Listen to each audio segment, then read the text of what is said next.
So today I want to talk about B Corp because for me it's one of the most misunderstood signals in fashion and consumer brands in my opinion. And a lot of people assume B Corp automatically means a brand is ethical, and that's just not true. But it's also not just greenwashing either. B Corp certification is run by B Lab, and they score companies across 5 areas: governance, workers, community, environment, and customers. Brands need to hit a minimum score of 80 out of 200 and are then reassessed every 3 years.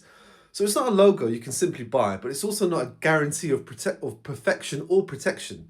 And Patagonia is a B Corp, but what matters more is what they do beyond the badge. So they've legally changed their ownership structure so profits are reinvested into environmental causes, and they run large scale repair programs, and of course they actively discourage overconsumption. Now that's ethics backed by structural decisions, not marketing. However, Allbirds, Allbirds is also a B Corp, and they've been transparent about carbon labeling and materials innovation. But they also they've publicly acknowledged that sustainability alone doesn't protect the business model when growth slows. And I think that honesty matters. And then closer to home, Lucy and Yak in the UK, they use B Corp as a framework, but not as a finish line. So they publish supplier relationships, they run a buyback resale scheme, and they openly talk about the trade-offs of paying fair wages and producing in smaller volumes. And their pricing and slower growth reflect those choices. And then I think this is a key point really for consumers. B Corp doesn't mean good brand. I want to make that clear. It means a brand has agreed to be measured, compared, and held accountable. So how does a normal person cut through all this noise? Well, in my opinion, there's 3 things that we should pay heed to. The first is specifics. Ethical brands can explain where products are made, who makes them, and why that costs more.